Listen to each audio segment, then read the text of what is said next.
السلام علیکم ناظرین، آپ کا میزبان مولانا غفران حاضر ہے اور آپ دیکھ رہے ہیں اسلامک مسائل آف انڈیا، اور آج کچھ الگ الگ ٹاپک کے اہم سوال لے کر کے مفتی صاحب کی خدمت میں حاضر ہیں۔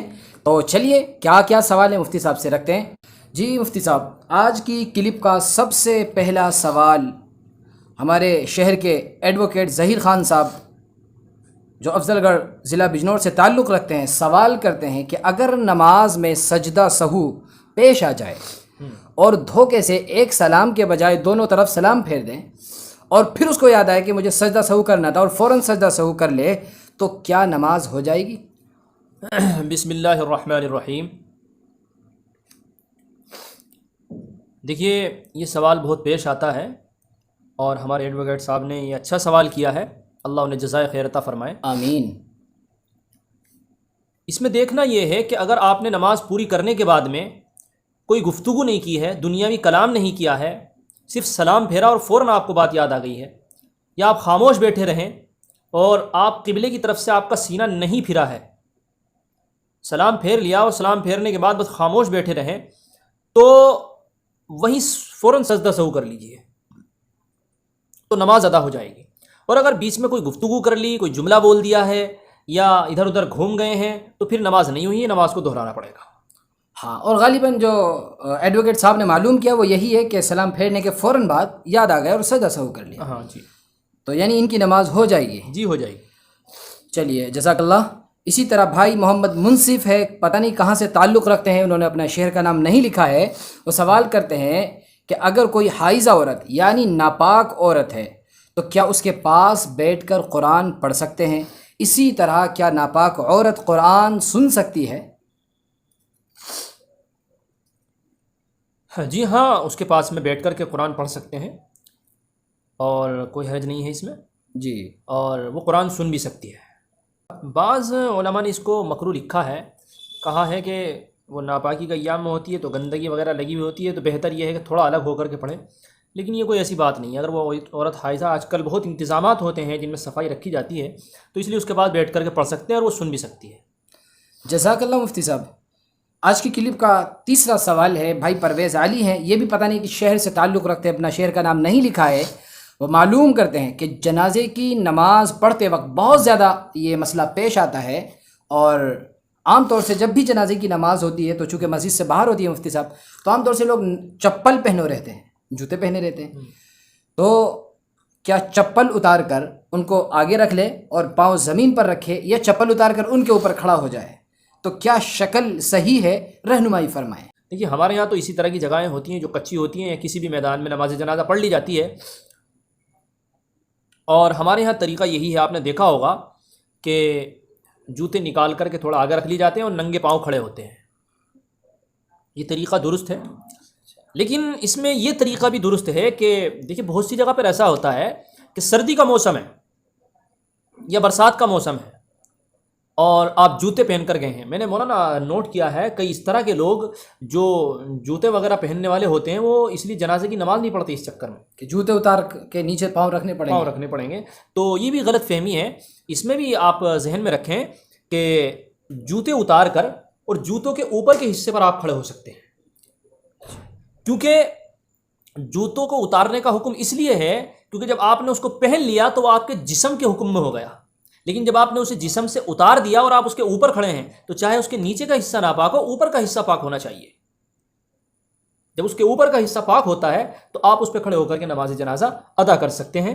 اور بعض جگہوں پر یہ بھی ہے کہ آپ جوتا پہن کر بھی پڑھ سکتے ہیں، جبکہ آپ کو مکمل یقین ہو کہ میں جس جگہ سے آ رہا ہوں تو میرا جوتا بالکل صاف ستھرا ہے، اس پر گندگی نہیں لگی ہوئی ہے۔ یعنی اگر جوتے کے تلے پر، چپل کے تلے پر ظاہری گندگی نہیں لگی ہے تو جوتا پہنے بھی نماز پڑھی جا نماز ہو سکتی ہے، اور اگر زمین صاف ہے تو زمین پر بھی کھڑے ہو کر پڑھ سکتے ہیں۔ سب سے اچھا طریقہ یہی تمام شکوک اور شبہات سے بچنے کا۔ جزاک اللہ مفتی صاحب۔ میں اگلا سوال یہاں پر لینا چاہوں گا، انہی کا ہے، بھائی پرویز علی کا۔ وہ کرتے ہیں کہ جنازے کی نماز میں دونوں طرف سلام پھیرنے کے بعد ہاتھ چھوڑے جائیں، یا پھر ایک طرف کو سلام پھیرنے کے بعد ایک ہاتھ چھوڑ دیا جائے اور دوسری طرف کو سلام پھیرنے کے بعد دوسرا ہاتھ چھوڑ دیا جائے، کیا بہتر شکل ہے؟ صحیح شکل کیا ہے؟ ذرا رہنمائی فرمائیں۔ دیکھیے، اس میں 3 طریقے لکھے ہیں۔ ایک طریقہ یہ بھی ہے کہ آپ نماز مکمل کرنے کے بعد پہلے ہاتھ چھوڑ دیں اور پھر سلام پھیریں، السلام علیکم ورحمۃ اللہ السلام علیکم۔ اچھا، ایک طریقہ یہ بھی ہے کہ جب آپ ادھر سلام پھیر رہے ہیں تو یہ ہاتھ چھوڑ دیں، ادھر پھیر رہے ہیں تو یہ چھوڑ دیں۔ ایک طریقہ یہ بھی ہے دونوں طرف سلام پھیر دیں پھر ہاتھ چھوڑیں۔ یعنی جس طریقے سے چاہے وہ کر سکتا ہے، دونوں تینوں طریقے پر اجازت ہے، کوئی حرج نہیں ہے۔ جی، جزاک اللہ مفتی صاحب۔ سوال۔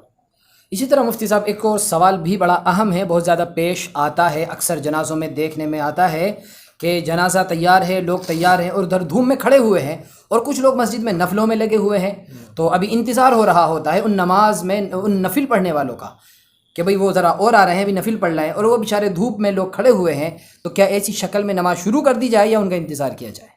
دیکھیے مسئلہ یہ ہے، ایسے لوگوں کا انتظار نہیں کرنا چاہیے، ایسے لوگوں کا قطعی انتظار نہیں کرنا چاہیے۔ لوگوں کی پریشانی اور دشواری اس کا خیال رکھنا ضروری ہے۔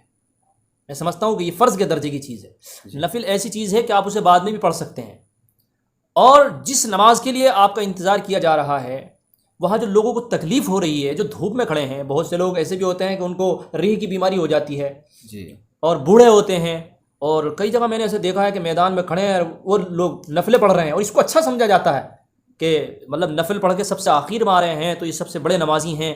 تو یہ طریقہ بالکل غلط ہے۔ جو لوگ نفلوں میں لگے ہوتے ہیں اور پھر ان کا انتظار کیا جاتا ہے تو یہ لوگ بالکل سراسر گناہ گار ہوں گے۔ اس لیے کہ انسان کی پریشانی کا خیال رکھنا یہ ضروری ہے۔ جی بالکل صحیح بات ہے۔ اللہ کے نبی صلی اللہ علیہ وسلم نے بیان فرمایا صلی اللہ علیہ وسلم کہ مسلمان وہ ہے کہ جس کی زبان سے، جس کے ہاتھ سے مسلمان محفوظ رہے۔ جی بے شک، بہت سچی بات، بالکل۔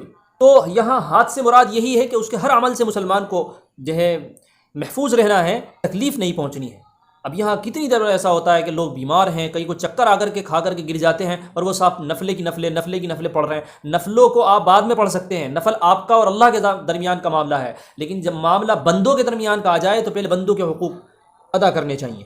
نفلیں بعد میں ادا کی جا سکتی ہیں، آپ بعد میں جا کے ادا کر سکتے ہیں، گھر جا کر ادا کر سکتے ہیں۔ اور اگر آپ کو نفل پڑھنا زیادہ محبوب ہے اور آپ چاہتے ہیں کہ میں اپنی نفلیں نہیں چھوڑوں گا، تو آپ کو اعتراض کرنے کا بھی کوئی حق نہیں ہے کہ اگر آپ کی وجہ سے جنازے میں انتظار نہیں کیا گیا، جنازہ پڑھا دیا گیا، تو جنازہ پڑھنے والے کوئی گناہ گار نہیں ہوں گے۔ ایسے لوگ بعد میں ہنگامہ کرتے ہیں اور لوگوں کو کہتے ہیں کہ ہماری وجہ سے نماز کو چھوڑ دی۔ ایسے لوگوں کو قطعی کوئی حق نہیں ہے کہ وہ کسی پر اعتراض کریں۔ جی بہت شکریہ مفتی صاحب، آپ نے بڑی صحیح اور بہت اچھے اور بہت واضح انداز میں رہنمائی فرمائی اس مسئلے کی طرف، جزاک اللہ۔ اچھا مفتی صاحب، آج کا آخری سوال چھوٹا سا ایک اور لے لیتے ہیں، اگرچہ کلپ تھوڑی سی لمبی ہو رہی ہے۔ وہ یہ ہے کہ جنازے کی نماز میں بعض دفعہ یوں کاندھے پر رومال ڈال لیتے ہیں تو لوگ اعتراض کرتے ہیں کہ بھئی کاندھے پہ سے رومال اتاریے۔ کوئی حرج کی بات نہیں ہے، اگر ڈلا ہوا ہے تو کوئی حرج کی بات نہیں ہے، نماز ہو جائے گی، اس میں کوئی حرج نہیں کوئی ہے، حرج نہیں۔ ڈال سکتے۔ جزاک اللہ مفتی صاحب۔ تو ناظرین، بڑے اہم مسائل تھے، اور یہاں پر یہ بات یاد رکھیں آپ کہ دین کی بات کو دوسروں تک پہنچانا بھی یقیناً صدقہ ہے، تو آپ اس صدقہ میں حصہ لیجئے اور ویڈیو کو شیئر کیجئے تاکہ لوگوں کو یہ اہم جانکاری زیادہ سے زیادہ پہنچ سکے۔ جزاک اللہ۔